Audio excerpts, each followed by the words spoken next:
Donc, bienvenue dans cette courte présentation qui va vous présenter les notions d'habitat et de niche écologique et qui va aussi euh, vous montrer la différence entre les deux notions.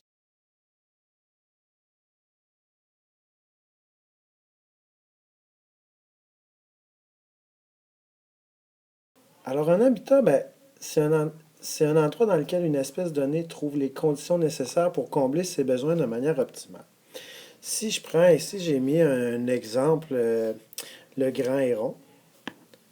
Donc, le grand héron, son nom scientifique, c'est Ardea eroteas. Et puis le grand héron, en Amérique du Nord, ici, je vous ai mis une photo où on montre son aire de répartition. C'est-à-dire qu'il vit principalement aux États-Unis, on en retrouve au Canada et un petit peu en Amérique centrale, Amérique du Sud. Ça, c'est pour son aire de répartition mondiale. Mais l'habitat du héron, ici, j'en ai mis une image. Donc le héron, ça vit surtout en période de nidification, ça vit dans des marais. Donc ça niche dans les arbres et ça se nourrit dans l'eau comme ça. D'accord? Donc pour décrire l'habitat d'une espèce donnée, comme par ici, pour ici le grand héron, on va utiliser des facteurs qu'on dit A. Oh, excusez-moi, je vais effacer ça. Donc, des facteurs abiotiques et des facteurs qu'on va appeler biotiques. Alors, les facteurs abiotiques. Donc, pour ce qui est des facteurs abiotiques, comme je disais, c'est des facteurs qui sont liés aux éléments du non-vivant. Donc, je vais utiliser des facteurs abiotiques pour décrire, si je voulais utiliser des facteurs abiotiques pour décrire l'habitat du grand héron, ben, je pourrais dire, par exemple, qu'est-ce que je retrouve dans l'habitat du grand héron? Donc, de l'eau. Donc, ça lui prend ça dans son habitat. Relief, donc plutôt faible, c'est-à-dire qu'il ne vit pas vraiment en montagne. Le climat, c'est un climat qui est tempéré. C'est un milieu qui est assez humide. Je vais écrire, etc. Donc, ce sont toutes les choses qu'on retrouve dans le milieu, dans l'habitat du grand héron. Donc maintenant, pour ce qui est des facteurs biotiques, donc les facteurs qui sont liés aux relations entre les êtres vivants dans l'habitat du grand héron.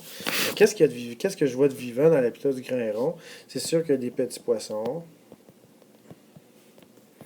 des amphibiens. Donc si je voulais être plus spécifique, je pourrais décrire les espèces de poissons qu'on retrouve, les espèces d'amphibiens. Il y a des plantes aquatiques,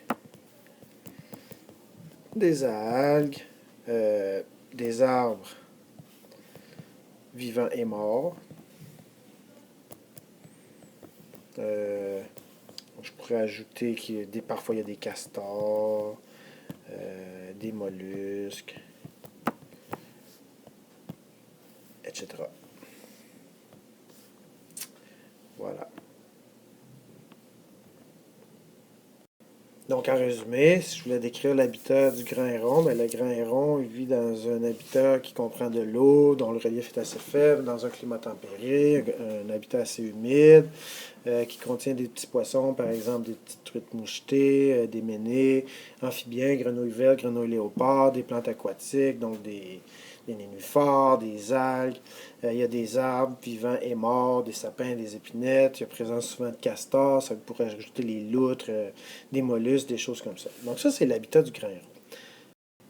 Maintenant, pour ce qui est de la niche écologique, je vais vous présenter deux animaux qui vivent dans le même habitat que celui du héron qu'on a vu tantôt. Alors, on a vu tantôt que le grand héron, ça sera pas long, donc le grand héron ici vit dans ce type d'habitat qu'on a décrit plus tôt. Et il y a aussi toutes sortes d'autres animaux qui peuvent y vivre. Donc, je pourrais mettre un autre exemple, la grenouille léopard.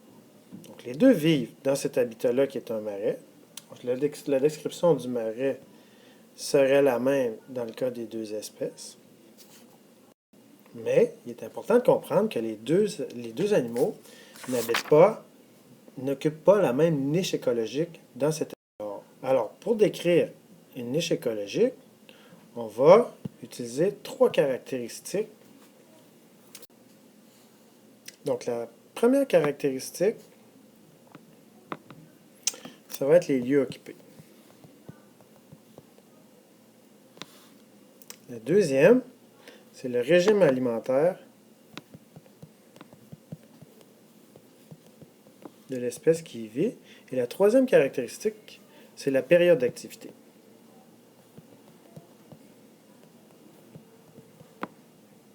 Donc, ça pourrait être le rythme journalier et saisonnier des espèces qui y vivent. Si je prends l'exemple ici du grand héron, le grand héron, c'est quoi les lieux qu'il occupe?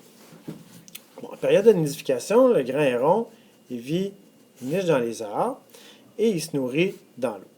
Ça, c'est les lieux pas mal qu'il occupe. Pour ce qui est de la grenouille, elle vit principalement, évidemment, dans l'eau.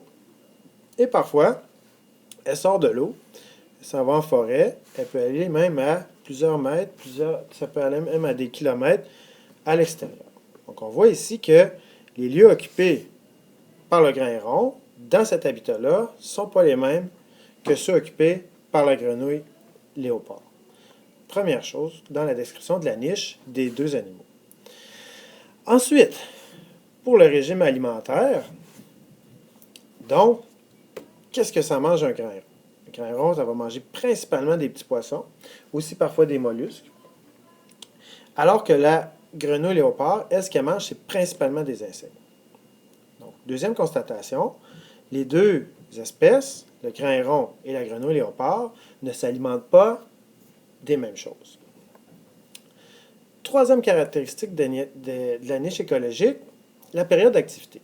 C'est-à-dire, dans quelle période de la journée et ou de l'année est-ce que les deux espèces sont actives?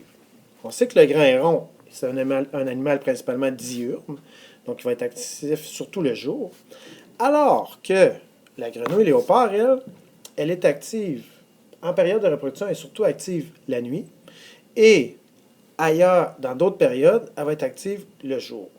Donc, les deux animaux ne sont pas actifs dans les mêmes moments de la journée. Et en plus, le grand héron, dépendamment du moment dans l'année, il arrive qu'il va migrer vers le sud, comme au Québec. Ici, évidemment, en plein hiver, il n'y a pas beaucoup de hérons. Alors que, pour ce qui est de la grenouille léopard, elle, l'hiver, eh bien, elle va hiberner. Donc, on voit ici que les lieux occupés dans le même habitat ne sont pas les mêmes pour les deux espèces, le régime alimentaire n'est pas le même et la période d'activité n'est pas la même non plus. Donc, en résumé, l'habitat pour les deux est le même. On peut décrire l'habitat selon des facteurs qui sont biotiques, donc liés aux éléments non vivants, et des facteurs abiotiques qui sont liés à des éléments vivants du milieu. Et en plus, on peut affirmer que les deux espèces, le grand héron et la grenouille léopard, n'occupent pas des niches écologiques qui sont les mêmes. Donc les deux n'occupent pas les mêmes lieux, n'ont pas le même régime alimentaire et ne sont pas actifs toujours en même temps dans la journée ni dans la saison.